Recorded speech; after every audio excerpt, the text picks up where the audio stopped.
is the only thing that kind of really matters on how people are sort of given status at that position. So it was an interesting Right. shark. A shark. It was it was like a shark pen, if you will.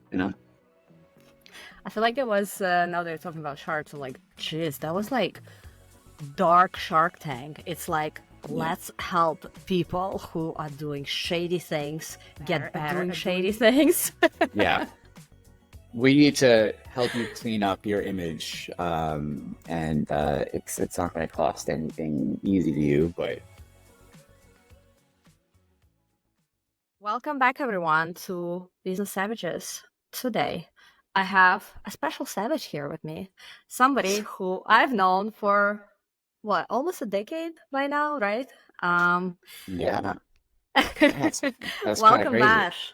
It's been a savage decade. And yeah, thank you so much for having me. It's been great catching up, man. I miss you all, yeah. And Same here, Bash. yeah, it was a good little chance meeting that we had. I think 2016. I think probably 2016 was when I No, started even there. before, because I was already at a different job in 2016. So I think it's like either 2014 or 2015. Yeah. But yeah, super interesting. I think the firm that we started and we worked out together doesn't exist anymore. The guy who ran it passed away, but there was a lot of He just was a ran. fucking legend. He was a He legend. was, And a yeah. When he lot of people died, who worked people, there yeah. were like fucking legends too. Yeah. There was a whole like random anti-Justice League. You know what I mean? It was like it was a lot of Sixers in DC, like kind of like coming together like the Avengers. And like they're like, how can we make a lot of people money that are not doing the best things in the world, but button it up a little bit. I remember working with like Lanny Davis a lot, and Lanny Davis, like he's like Hillary's BFF, and we can just talk, but just by extension, Hillary's BFF. You're like, all right, well, the guy's got some stuff going on for sure. Right. Yeah, but yeah, no, it was a fun training ground for DC, and overall, I think just sort of like corporate America and like business that is somewhat problematic, and HR has no idea how to control that, and money is the only thing that kind of really matters on how people are sort of given status at that position. So it was an interesting Right. shark. A shark. It was like a shark pen, if you will. I feel like it was, now that you're talking about sharks, I'm like, jeez, that was like dark Shark Tank. It's like, Yeah, let's help people who are doing shady things get better doing shady doing. things. Yeah. We need to help you clean up your image, and it's not going to cost anything easy to you, but we know people that can make this go away. That's pretty much it. You Right, know, exactly. Fixers. Jeez. that's nuts. But yeah, I mean, I still am in communications. But yeah, we both left DC. I left it in 2017. When did you leave DC again? 16. Okay. Yeah, Oh 16. no, Yeah. wait, 18. 18. 18. Yeah, That's when yeah. I moved. That's when I moved back across the pond to France. And I mean, I've gone back a few times afterwards. But honestly, I've been like happily settled here. I feel that just like you said in our warm up, I think at some point you just like hit the ceiling in DC and it's just like you just grow out of it. Yeah. It feels like a college town after a while. Yeah, exactly. But Yeah. I want to go back to the Levic times because I don't know if you felt the same, but I practically, well, besides the actual like skill development part, which I think was like as you fairly put it, like a fucking crash course. Like I literally learned so much in my year there that I probably haven't learned in my entire freaking career before or after. It was like I learned so many things. But at the same time, like mindset wise, I definitely had a raging imposter syndrome because there was this whole like click thing going on. And I remember feeling like, I mean, of course, I was well aware that I was an immigrant. And like a lot of people didn't make me feel that way. But people at Levick, like especially the cliques, I honestly was like going out of my mind, feeling like they would never like accept me because I was not like out of some prestigious school around DC, blah, blah. And that really like fucked me up a little bit, to be honest, for a period of time, because I was like, this whole feeling that like I didn't belong and people went out of their way to make me feel that way. I mean, like the younger people, like our level people, not the older ones. Older ones actually look nicer. That really affected me. I don't know if you felt Yeah. the same way or not. Okay. No, I think that's kind of almost like for especially like a DC public affairs agency. And I feel like there's a keyword like agency especially too, where it's like now you're competing with your coworkers in a weird way because when you're in-house, it's a lot different. You know what I mean? Like you're servicing one client. It's a Right. lot easier. Mm-hmm. Everyone's on the same team. Everyone wants to make the team look good, you know? And PR is just sort of the one that sort of at least guides it, and then someone kind of plans the campaign, they executes it. But for Levick, I feel like because PR money is so fickle, it's hard to keep people on retainer, and then they also don't want to pay that much because they're like, well, it's hard to quantify that sort of like value in so many ways. But I feel like especially with like Levick, there's like an old club in DC. You know what I mean? Like I Right. actually think about this like DC is like it's actually a southern city in America. It's below the Mason-Dixon line. And I actually was kind of surprised to see so many people from like southern universities like sort of flock there. Because I always like thought of it as like an East Coast thing. But then Same. I'm like, no, it's a little bit different. But yeah, it's very much like people who have a certain worldview want to go there and sort of at least like reiterate their sort of worldview in their day to day. And I feel like, yeah, we had a lot of, let's just say, Homelanders kind of like that in the crowd there. But at the same time, like, you know, there were so many funny ways of diversity. Like I remember Arslan, who was like another like South Asian Muslim guy that Right. worked there. He actually got me the position, which was like really nice of him at the time. He has since blocked me. I don't know what I did, but anyway, I don't know what I did. I don't know what I did. But anyway, so he got me the position. I started as like a fellow, and I remember the specific account they put me on was Q. We'll just say Q. Right. It was Qatar, and they did it basically because I had my background in Middle Eastern like politics and like you know I kind Mm-hmm. of was familiar with the area. I literally just pointed it out on the map for one of the white girls that was on the account, and they were like, "All right, let's get this guy in the account." And it was like Lebson, who was like basically a CIA ghost, and Right. Eric Lebson was deep state, you know, real deep state. So he's like, "Let's put this insider knowledge to use." And so that kind of got my foot in the door. Where randomly the next agency I worked for after Levick also had Q as a client, so it was nice that sort of Okay. carried over. So in a way, like there's sort of like racial microaggressions, or like there's sort of random racist ideology and how they sort of like would like sort of divvy that up to like someone's workload or like how we would like treat them, that randomly would sort of like have a ripple effect in a different way like down the line, you know. So that was the kind of weird thing about Levick was that it was like, yeah, you dealt with some like discrimination and like there was cliques and like there was so many like racial undertones there. Right. I remember like the Christmas party, all of this shit was real. Remember that fucking there was that assistant that like we found out that she like lied about her entire life, and then they found out about it. You remember that? Like her name Oh was my like God, yes, Madison, I that's think, true. Yeah, yeah, and yeah, yeah. she was like going out of her way to That like was try to like ruin my crazy. career. And like I remember like she it was very targeted what She she was was the trying to real do to me. imposter. She was the real imposter. Exactly.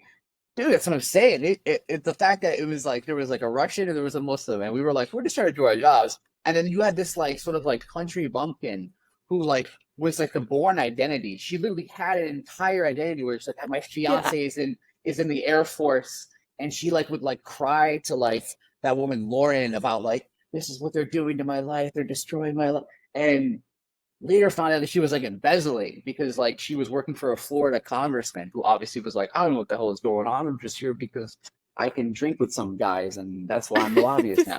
It's literally it was the craziest thing I've ever seen, man. Like to think back at a time where like that woman Madison, like I had to like look this up because like that would have almost like made newspaper headlines. But in the, you know, that was definitely buried. Violetics. Violetics. So that was the specialty, right? Yeah. No, especially anything that happened in house, they're like, we know we can shut this down. This is Yep. happening in a very small vacuum. Yeah. And an 18th.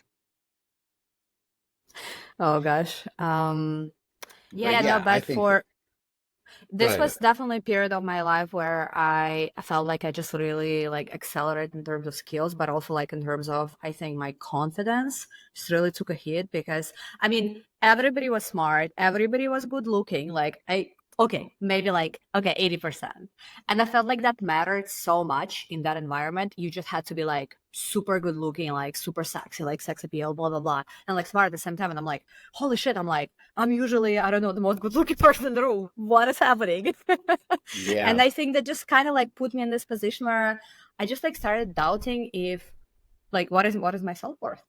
I'm like, should I just like really focus on my looks? Maybe that's gonna like get me further in life, right?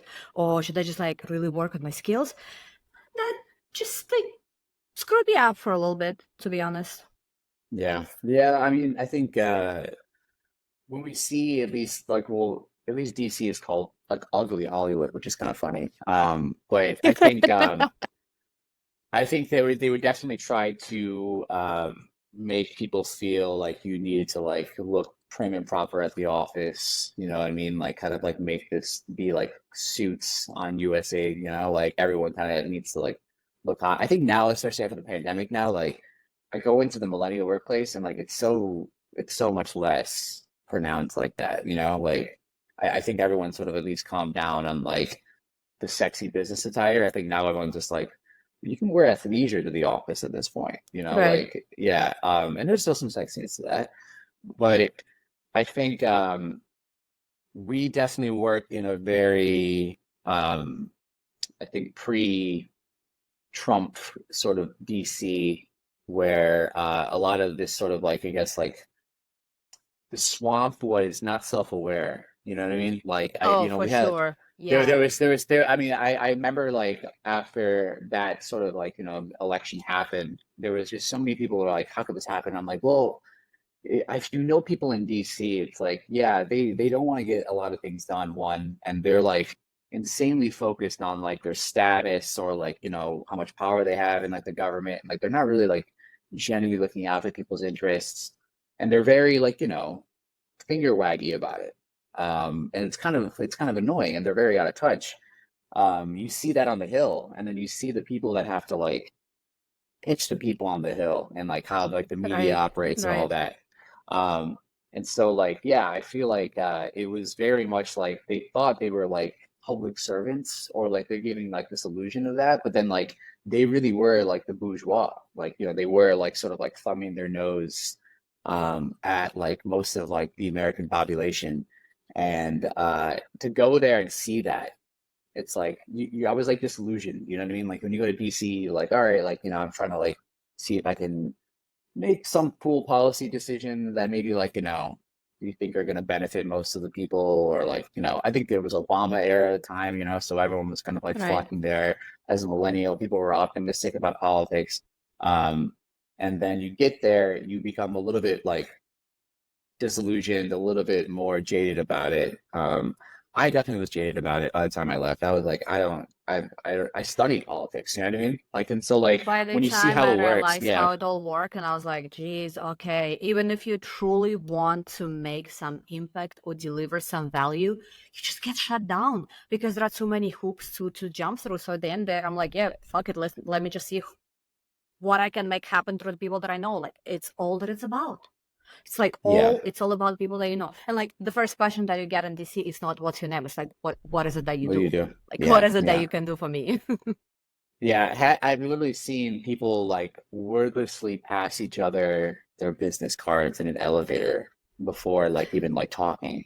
And I was like, this is insane. This is like just like out of like Right. some sort of satire.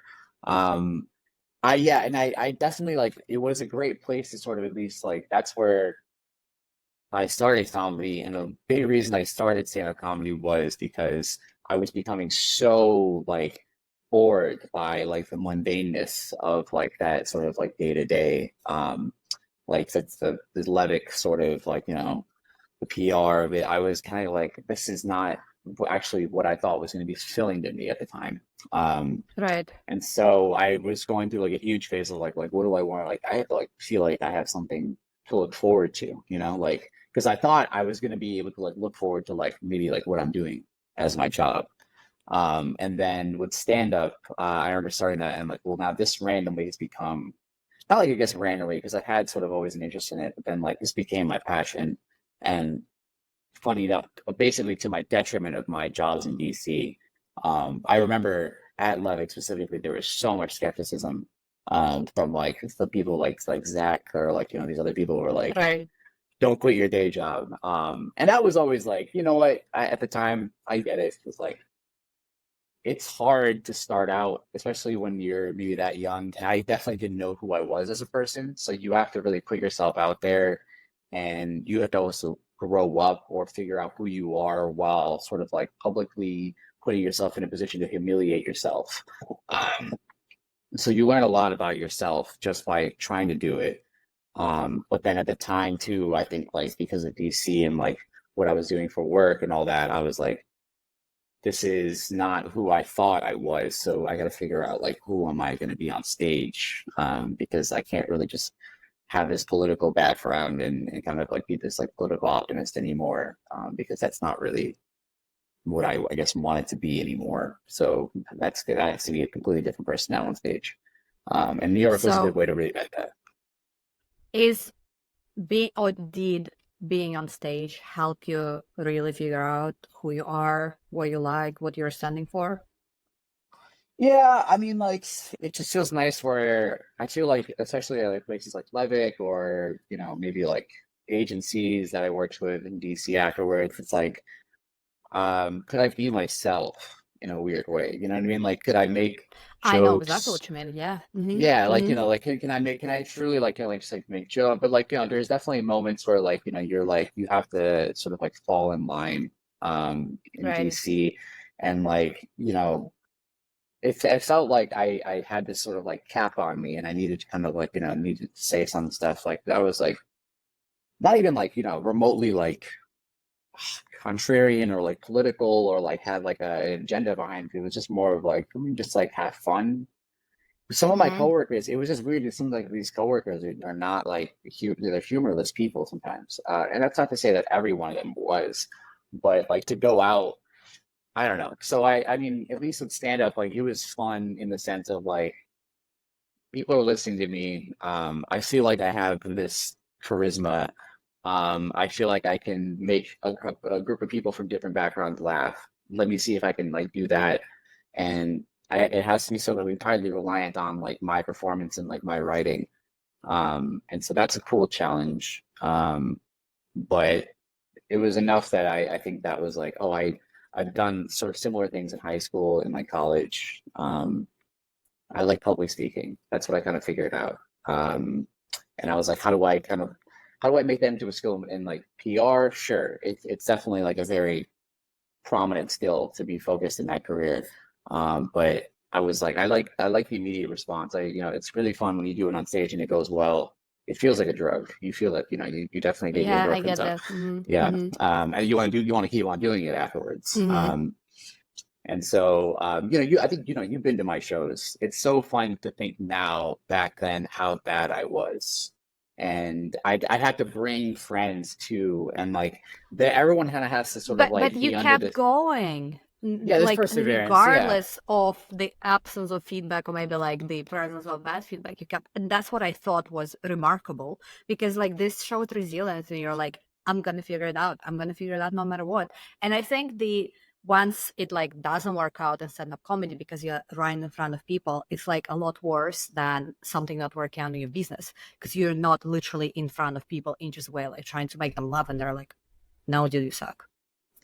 Yeah, it's a grind in the sense of like the only way that you can get immediate feedback on like your product, quote unquote, is by being in front of people and getting like their feedback like immediately. So like if you have like four people in the room, like that's enough to try out like something new, like a new idea. You know what I mean? And like if you see that Mm-hmm. there's like a response from their idea, then you're like, okay, this has got me excited. Now I can try it out in like a larger sort of like test Right. group there.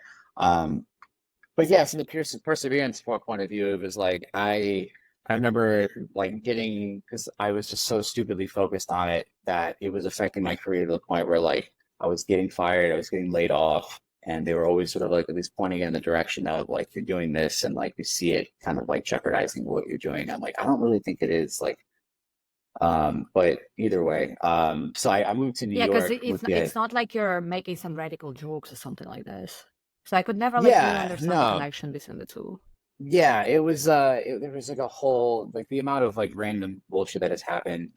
It's always fun. It's always fun to kind of go back to it. But I digress. I moved to New York with the idea of like I had a startup job and then I was like, but I'm also coming for comedy. Like a Mm-hmm. big reason is for comedy.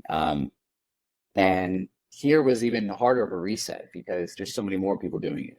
And Right. there's more, it's more competitive here. It's the most competitive probably in the world here in New York City. The the clubs here are like you're competing with like people like Mark Norman, Joe List, Right. like With the these are all best. Mm-hmm. yeah these are the biggest names in comedy, right? And then you're competing with everything else in the city because it's an ADHD city, Right. and everything's Exactly. here. It's the best. Everything that is the best that's here. It's available. So if you're not doing well, people will give you feedback immediately, and they'll leave. They'll tell you afterwards, like they won't laugh, like so here was a tough reset because you have to get in front of people. We get in front of a lot of tourists, but then you have to make a lot of different people laugh.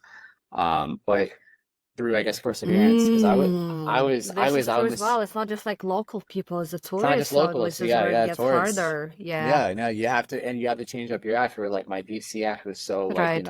let me talk about like let me make my easy low hanging fruit race jokes about like Islam and like terrorism and Mm-hmm. like kind of Mm-hmm. like me liking white girls like that kind of stuff. And then I kind of slowly, it took a long time for me to kind of like get into more like the rhythm of like, let's do some like great observational jokes. Let's do some jokes that only basically you can tell because like they're basically Mm-hmm. only reliant on like, your personality and your experience.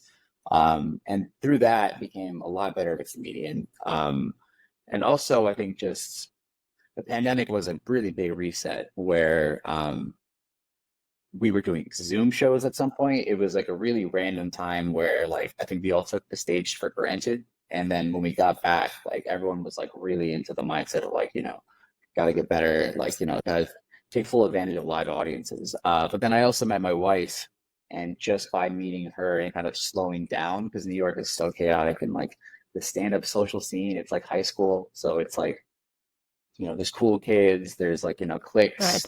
There are some Um, clicks. Yeah, yeah, I imagine. yeah, Mm-hmm. and just people beef, people gossip, people have they have sex. You know what I mean? Like it's a whole Right. it's like it's euphoria. You know what I mean? So it's like Mm-hmm. you have that all going on. So as soon as I was able to like remove myself from that like chaos, um, easily became so much better on stage. But there was a lot of perseverance. There's a lot of bullshit that I've had to gone through just to kind of at least get to where I'm at, and I'm not nearly satisfied with where I'm at. I'm still very very like, all right, I've done this. I'm glad I gotten this far. I've gotten these accolades, but like I need to there's not enough done. Like I've reached a lot of good conversations, but I still haven't been able to like actually get to the point where I'm like, this is the dream I'm living right now. Right. I want to point out two things that you just said because I think they're very important. So, Yeah. and I think it definitely, it relates to launching a business, so a project or whatever. So the first one is when you said, you just got to focus on the jokes that only you can tell. For me, it's like in one of the previous episodes, we're talking about like finding your unfair advantage with one of my previous guests. Like this sounds like the same thing. I'm like, just got to focus on what is it that like only you can do. Like, what is it that you're fucking best at? Like your unfair advantage, I guess, for lack of a better term. And then the second thing they just pointed out is you got to remove yourself from the noise.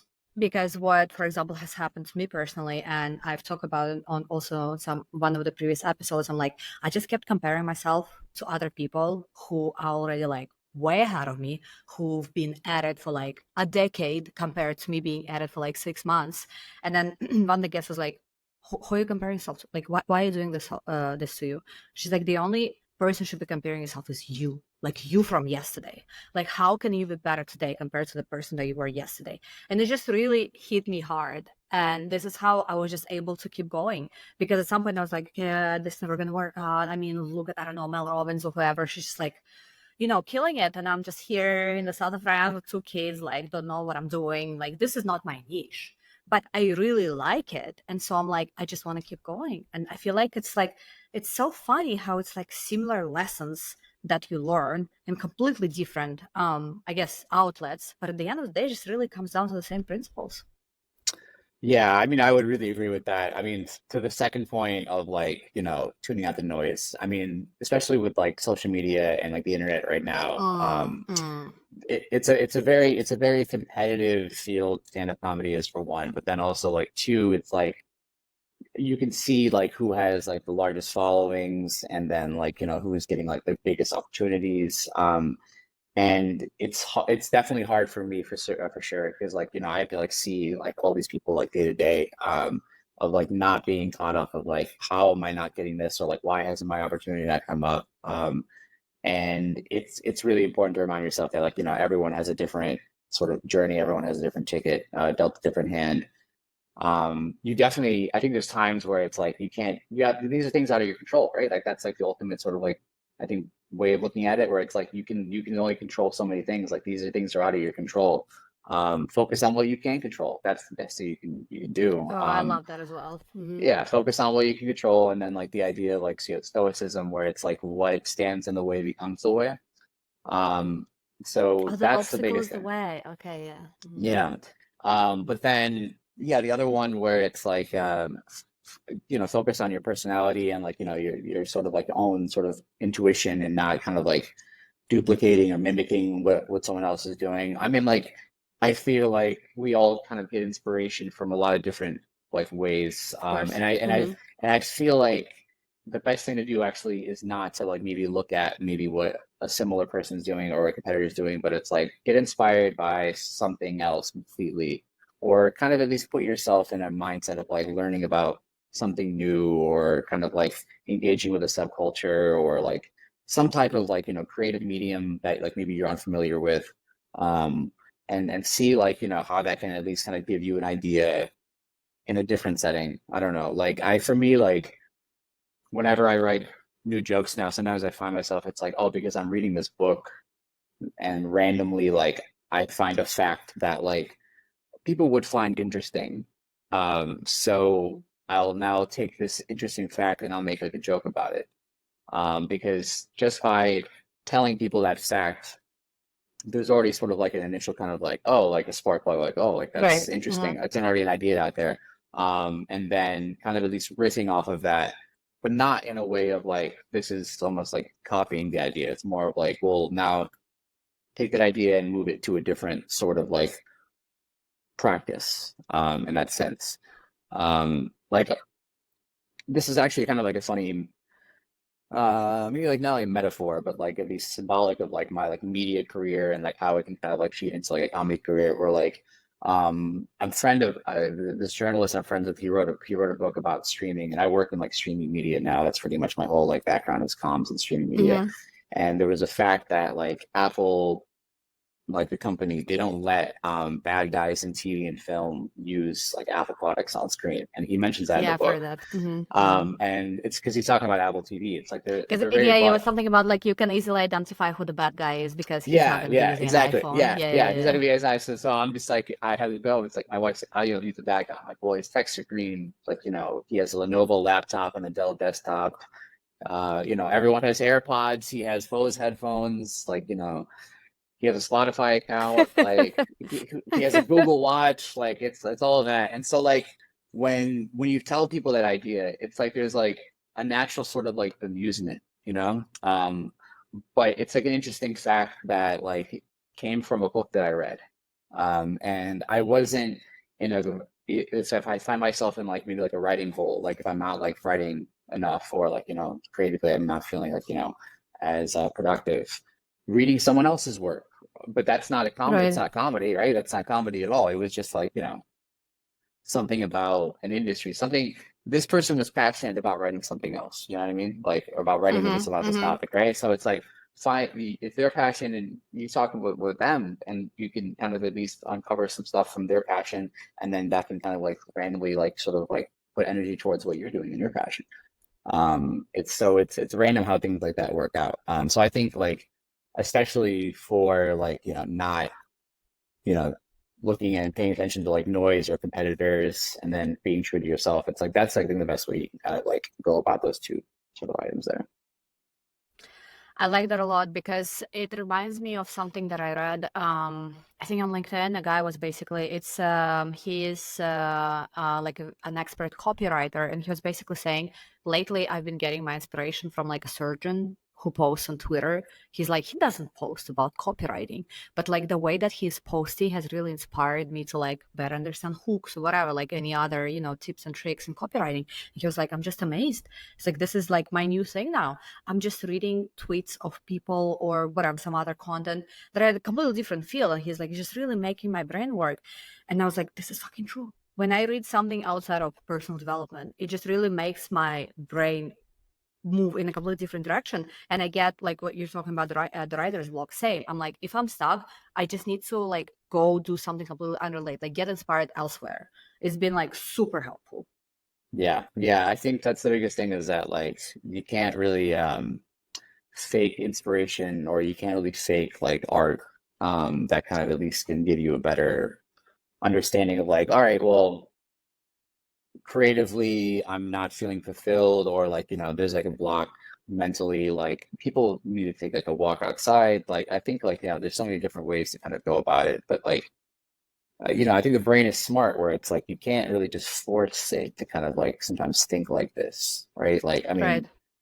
mean, there's only like so many ways that you can like have genuine moments that feel like, wow, that would like it's a great idea. You know what I mean? But like it's not because you tell your brain like I need a good idea right now. It's like Exactly. Exactly. you have to get your brain to kind of like, be in that position and obviously everyone has different strokes when it comes to sort of like what moves them and what kind of like shapes them there and I find that like in DC for example like I wasn't maybe getting that after a long time. I was like this is not really moving my brain. I think I need to like be in a better different environment Right.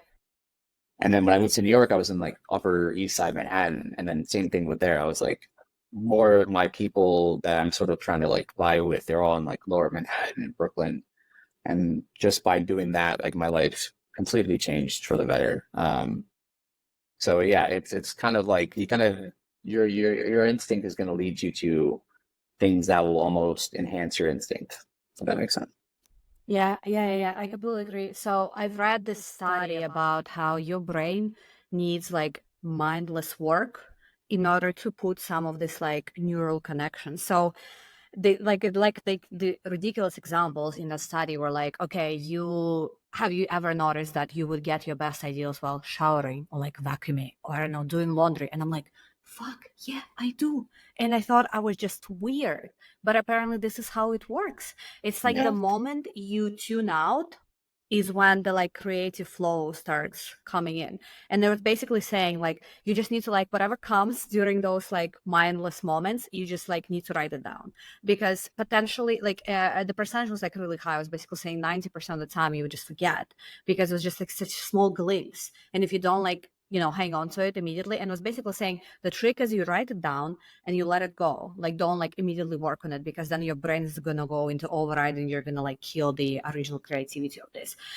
And I was like, holy shit, like more people need to know about this because like the percentage in the study, like 90% of people have their greatest ideas while doing some random shit and then just like Totally. forget about it. Yeah, I mean, I feel like that's why exercise is really important for a lot of people, is because, they Yes. are doing a Hmm. lot of like mindless things, especially if they're in class. And I think they will be sort of like critically thinking about things that are sort of going on maybe in the background. Um, that will randomly again like go like, all right, well, I can think about it in this situation, while I'm under this incredible amount of physical duress. I don't know why that's like related, but some people, I that's their think it's the thing. release of the hormones. Is the release of the Yeah. hormones that actually triggers it.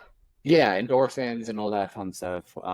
So I feel like that obviously plays a big role. But yeah, I mean, like it's hard, I think, for anyone to go into like I feel like for like at least like writing and stand up too, it's like talking with people, you know what I mean? Like even like just sort of like generating ideas obviously is great with another person and sort of like having a conversation will like lead to like, oh, he said this, now this is randomly like activating my part of the brain.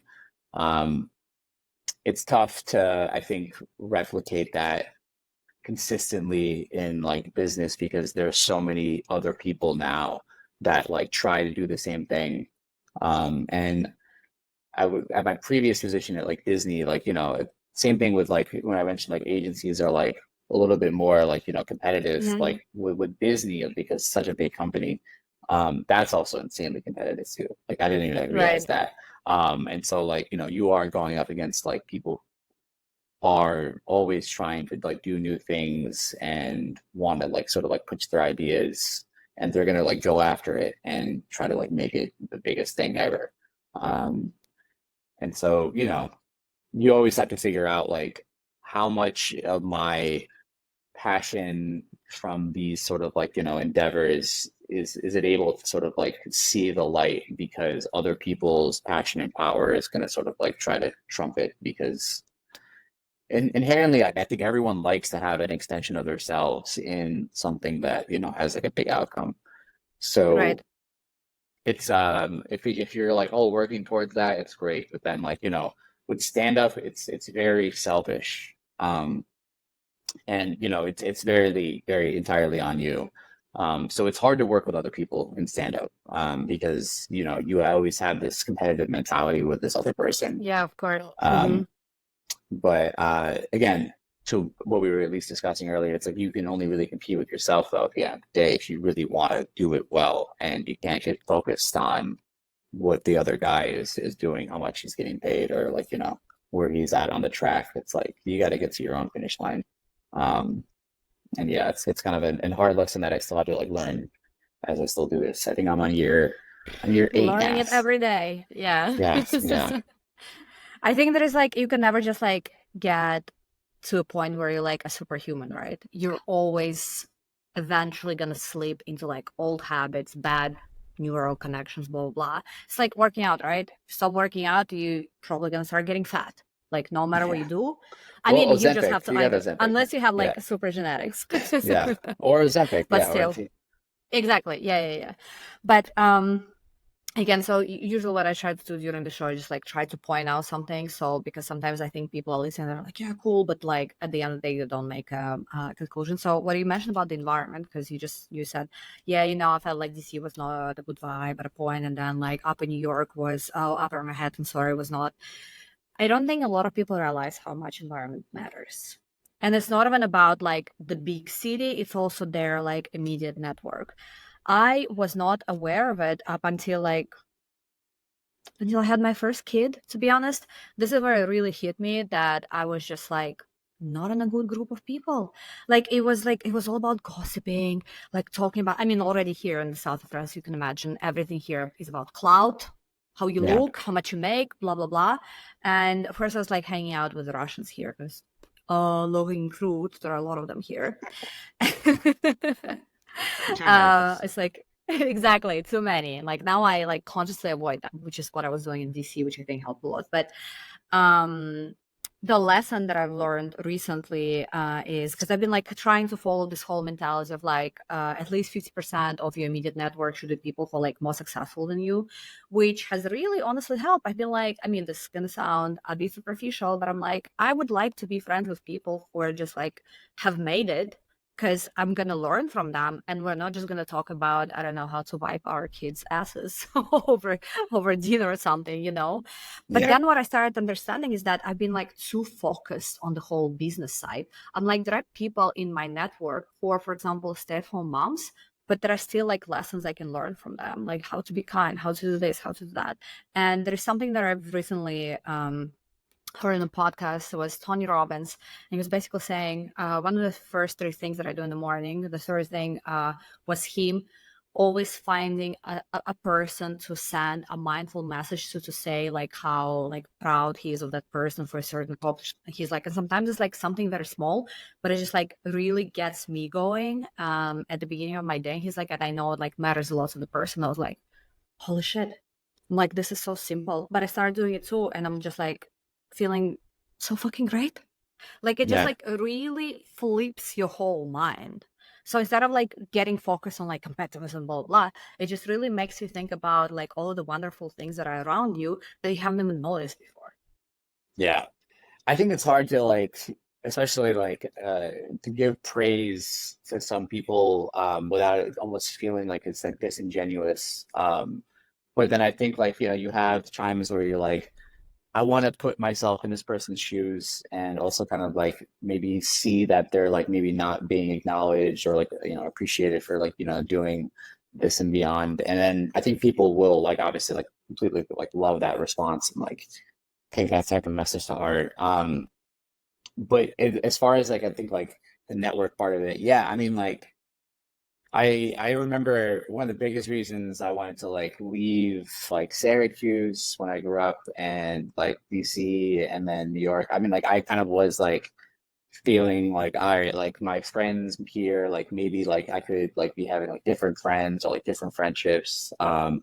And that was almost I think to like a random detriment where like I was so focused and hyper fixated on making like friends of like like the bigger names in comedy and like so like the Right. cool kids that were like getting all the opportunities, and that was almost a detriment to my own like character one but also my own like performance like because I wasn't focused on like getting good on stage, so it was basically like I was like this like annoying kid that was like a kiss up to like these like cooler kids and these kids who had like all like the industry power and all that.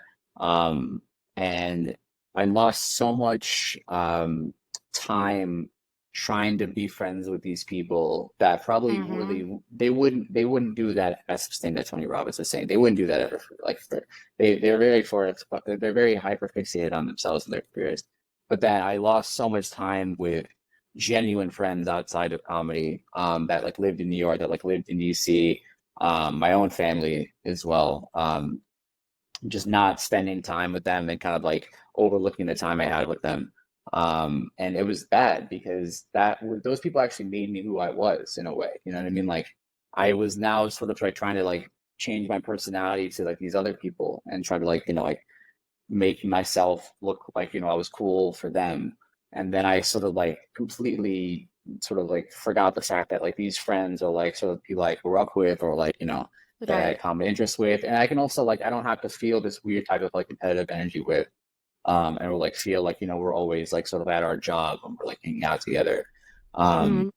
and so that was I think the biggest lesson learned I've gotten from I think just like the at least at the networking part of this where a lot with comedy too, like the industry's changed where like now like agents and managers and all that they come if you have like a big following. But before it was like Right. you actually needed to like be seen by these people like in person.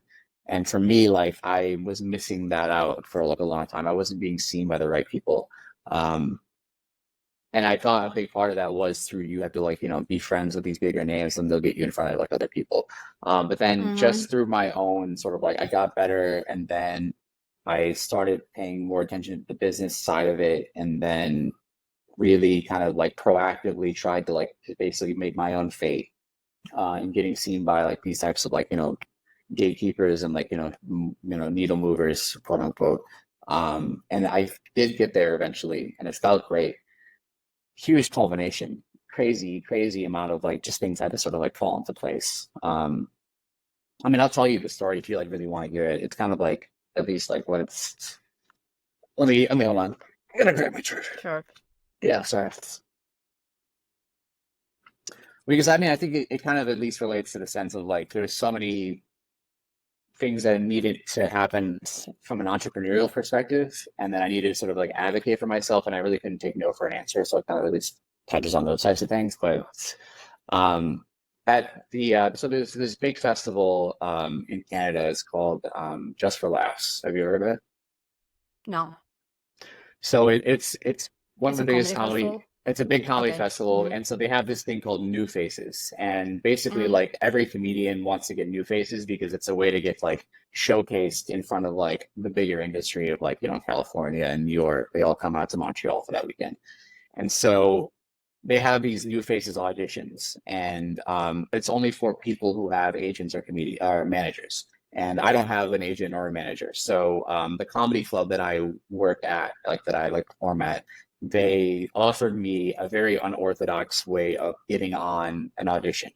And there was there was all these managers and agents in the green room while I was sort of deciding, and all these agents and managers were like, you shouldn't do it. It would be like disrespectful at the festival. Um, and like, it won't go the way you think. It could be really bad. Like, the booker might not like it. And I couldn't figure out if the festival booker, like, I wouldn't know if he would be okay with it if I went up, right? Mm-hmm. So I get in my head about it, and the host there, his name is Monroe Martin, really funny comedian, and I don't end up going up, and I had paid him $40 to go up because it was like a whole like this is like they're like busting my balls a little bit. So I don't go up. It's a huge regret because I find out later that the festival booker would have been okay with me going up, and if you like my Okay. set, he would have watched my submission tape for the unrepped part of the festival. So Mm-hmm. that festival happens that year. I don't get it. I don't get the unrep part, and I have like a pretty big like chip on my shoulder where now there's this festival called the New York Comedy Festival, and Mm-hmm. it's like at my club, the club that I was just talking about, which is called the Stand, and I submit for the showcase, which is called Comic to Watch, and that's a showcase for like sort of like the best like new sort of like up and coming talent. And a lot of my peers have gotten it in like the years past, but then I've always actually been overlooked for it. And so I was like, all right, this is the year I'm gonna get it. And so I have the Stand, the club that I work at, recommend me. And the organizers of the festival, they get back to me and they're like, hey, we like your tape. Can we see another tape? So I sent them another tape. And then I find out a week before the announcement um, that for the comics to watch like showcase of like who got it. I find out a week before that I didn't make the first cut. And I was heated. I was really pissed. Like I was like, I can't believe this because like I think I did everything. It was a killer tape. I had the Right. recommendation from like, and so I emailed the Stand people. I'm like, can you like figure out like what happened? Because like I don't know what happened. And they're like, they sent the email, and fortunately, like the organizer, this woman, she says, we do actually have one spot open. Is there any way we could see him? And the craziest thing was this organizer, she lives in LA, and like, oh yeah, I was heading to LA already that week, and I had a spot at the Comedy Store. And so, by this God-given miracle, this woman was able to come see me at the Comedy Store, and I crushed my set in front of her. And she walked up, and she's like, "Hey, you got the festival. It was so great." I'm like, "Awesome, really, really great." And so I see the lineup, and I'm shocked because it's so many people that I know that I've perform better than them in the setting. And so now I get back to New York, and the festival's happening. My in-laws are in town. They're staying with us, and they're coming to the show. So the So now my stakes are in high. yeah, no, no, I know it's crazy. Yeah, they were. It was by random coincidence that they were visiting New York that weekend. But again, it's just like a crazy build up to this, right? So my in-laws Right. are visiting. They're coming to the show. They come to the show, and we get to the venue. It's the same venue as where I didn't go up on that Just for Laughs audition. And the host is again this guy Monroe, and I'm like, it's the Uh-huh. amount of like crazy serendipitous coincidences on this, right? Monroe is a host again, and then this agent who was in the green room, who was basically kind of like telling me I shouldn't do it, she was also there again. And this time I'm on the lineup, and I go up and I crush the set. It's the best set I've had. And given the stakes, like I had the best set in the lineup. The booker of JFL is there. So the booker of the Montreal Festival is there. So like he got to see me, and like now, like, Mm-hmm. that was like a big, sort of at least visual. We had a great conversation afterwards.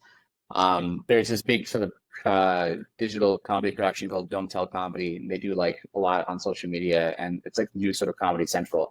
They saw me, and the Booker of Colbert, he also saw me, and he liked. And then this agent, she saw me. We had a great conversation afterwards, and we sort of like kind of like started a working relationship off of that. Um, and then yeah, like my in-laws were there, and it was a whole crazy culmination of like it all worked out. I did get into like this room and stood out in front of like these people and had great conversations afterwards. And that was right when I was sort of ending my contract with Disney. And I had this moment where it was like, I want to like just quit my job and see where I can go with this. And so that was like a 6 month window. And then all of those opportunities cooled right off. But the sort of build up towards that and like the sort of at least like the tentpole moment, it felt really cool. It felt earned. You know what I mean? Like it didn't that didn't come too early in my career. And when it came, like it felt like I was ready for it the moment, you know. And you know, it took a lot to get there and it felt good because it took a lot to get there. I wish it happened earlier, but I'm happy I even just got to that kind of a moment. And that definitely was my sort of at least foray into like I'm getting into the industry now. And that I Okay. have a future into it. So there are still things that I have leads from that just one set that happened. And it definitely did at least sort of like jumpstart parts of my career, but I had to be, you know, just to even get to that point, I had to be insanely proactive. Like you saw, I couldn't take no for an answer.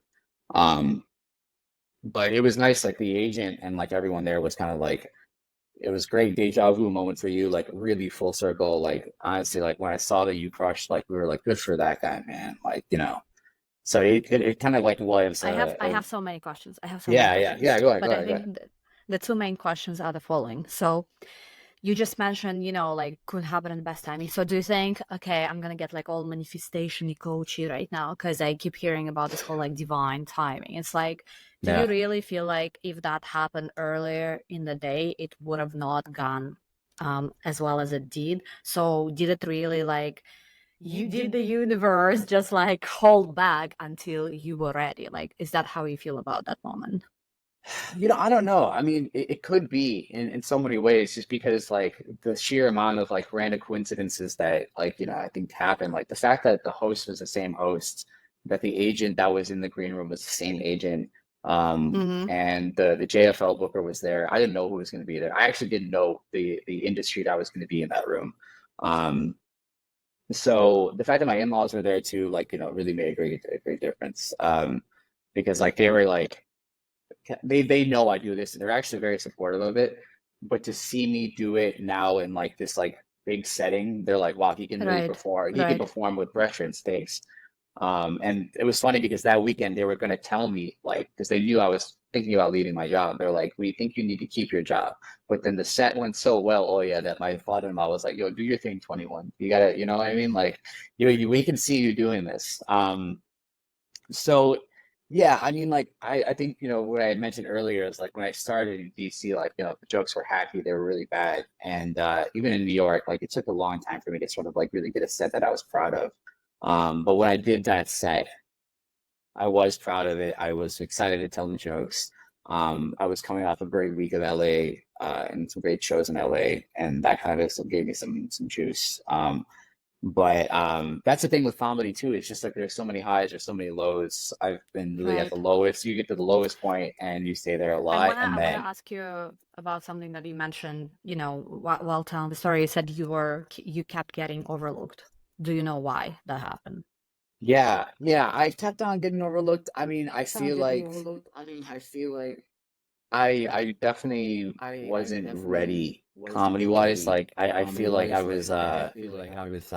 I exposed myself early where like people like kind of knew that I wasn't like the best performer comedian, you know, like maybe the writing wasn't that great. And so I took that for granted, and I was friends with all these like people who got better and who were getting better that like had started with me. And so then they kind of gave me a little bit more of like that, man, I can't believe I'm not like with my peers. Like and it feels very pronounced. So yeah, I think I felt But so overlooked. you think it was fair that you were It getting was overlooked? fair. I think it was fair, Okay. yeah, in some Okay. ways. But then I would also see other things that were maybe like less quality that were being rewarded. And it was for me, it was like, why am I at least like not getting these types of things, or like Right. I should be at least what this person's doing, yada yada. Mm-hmm. But you know, I'm in my 30s now. I started when I was like in my early 20s, mid 20s, I guess you would say. But I think when you start, you're like, I want to be the young hot thing. Yeah, of course. Mhm. But now I'm like, I think I everybody wants to need be to be like 30 myself. under 30, right? Yeah, exactly. You know, I think you want to get like these opportunities and like make a lot of money and be famous early. But especially for comedy, it's like you have to really know who you are and kind of have some type of like life experience as you, I guess, perform on stage. And I think the audience can kind of at least tell that this person like at least has enough wits to keep us sort of like engaged. Where other times, like, my comedy was like, this is cringe and he's kind of like a clown, you know? Yeah. I mean, it's just putting in the reps, right? Just like Get anywhere the else, reps. just keep putting in the reps. Exactly it. Yeah. That's how the way I approach it. I think it's like, I mean, some people ask me, it's like, oh my God, like, how are you so good at this? Like, podcast hosting. And then I do some online events, and they're like, you're just like so good at this. Like, whenever something even goes wrong, you're like still able to recover. And I'm like, the only reason I'm so good at this is because I've been doing it for so long. Like, I didn't just get good at this overnight, but that's what I thought it was like 10 years ago. Yeah. I'm like, oh, I have some people like Richard Levick. I thought he was a natural. But then I realized like he's been doing it for like 20 years by then. And I'm like, yeah, you're okay. Of course, you have some natural talents, right? But they're always raw. It's like, say, I don't know, like in sports, you can have some natural talents, but you're never gonna overdo somebody who just puts in the reps. That's like another story that I recently learned. It's like you can be like the most naturally talented, I don't know, swimmer on the planet Earth. But if you're not doing enough practice, an average person without the talents is still going to overdo you because he's doing in the work every single day, like shows up every day. Yeah. It's like, it's polish, it's, you really have to keep it exercise. You know what I mean? Like it can't really take a day off in a lot of ways. When I go on vacation, like I feel very restless after a few days, and especially with comedy too, it's like the biggest thing you can do is stay on stage. And that's the best way to kind of like write new material. It's just like, oh wow, like these people are giving me great feedback on these ideas. Let me try out this new idea because now I feel comfortable with this idea that, people seem to, enjoy. Right.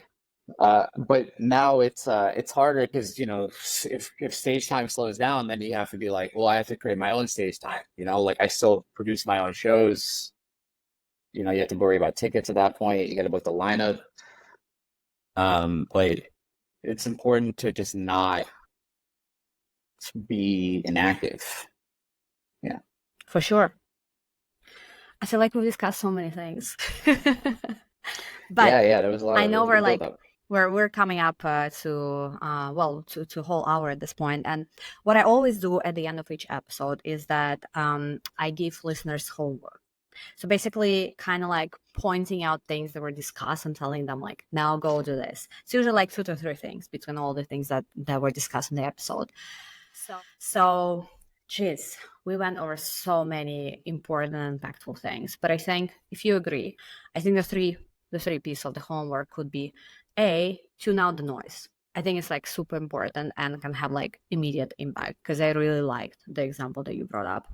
The second one I think is like audit your network and environment. Just like really consciously understand who's surrounding you. Oh, in Russian we have a saying that goes, show me who your friends are and I'll tell you who you are. It just really matters. Like, and the third one I think is what we have just discussed, just like put in the reps. Just keep putting in the reps because you cannot just like stop and at some point be like, yeah, this is it. Like, I'm done. No, you just always got to keep getting better at what you're doing. Yeah, I like those 3 items. I think if there's like a fourth, like search out some type of creative medium, art, that maybe you weren't initially trying to, show some type of interest in. And yeah, just try to experience something like that. Yeah, like definitely get inspired elsewhere. This is also a really important thing. All right, to round this up, I usually ask the last question on the show as well. It's like, what is the one thing that you know now that you wished you knew 5 or 10 years ago? Oh, that's a good question. what I would know now if I didn't know if I Yeah, I mean, I think focus on what you can control, focus on your happiness. It's not going to come from other people. And sometimes I think with comedy too, it's so much on external validation. But if you don't feel proud about like what you're doing on stage, like, you have to, it has to feel earned. Yeah. I think I was too caught up on being like, I'm very eager to impress. And like, you Right. don't need that. You don't need that. Try to impress yourself. Mm. That's the thing. Because like, if you put yourself in that audience, if you were like, the audience and you saw what you were doing, like that's who you should try to be making this for.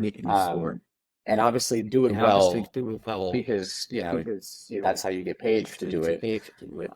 But don't lose sight of who you are just trying to appease other people. That's the I biggest love takeaway, I that. think. I Yeah. love that. I think it's a very powerful ending for this episode. So powerful. Thank you, Bash. It's been such a Dude. pleasure. Well, first of all, Oh, yeah. seeing you after so many freaking years. Don't be a stranger. We gotta stay in touch. Hopefully you're in New York in September. We should definitely do dinner. I want to meet the kids. So hopefully at the kids at some point.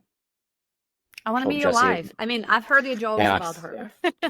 This was one of the things that I want to go over in the episode, but like we already talked about so many things. I was like, I looked at the watch. I was like, holy shit, we're like already an hour into it. No, it's cool. I mean, yeah, definitely. You guys will get along. Very much fashionista icons here. Bad bitches in business. She definitely has changed my life so much for the better. So it's crazy that I got to meet her 5 blocks away from here in New York. Wow. Yeah, it's nice. And then actually, to meet you. crazy enough, I knew her brother because he was doing stand up in DC. And he put in a Now, great word this for is the full me. circle. Yeah, This that's is what the I'm full saying. Yeah. circle. So like again, like you have these networks and these interactions, and they all randomly kind of have like a ripple later. And yeah, it was great that I met him and then met her. Because like my in-laws are great. They're really awesome. I got lucky. That's awesome. I'm happy for you. And hopefully see each other in September.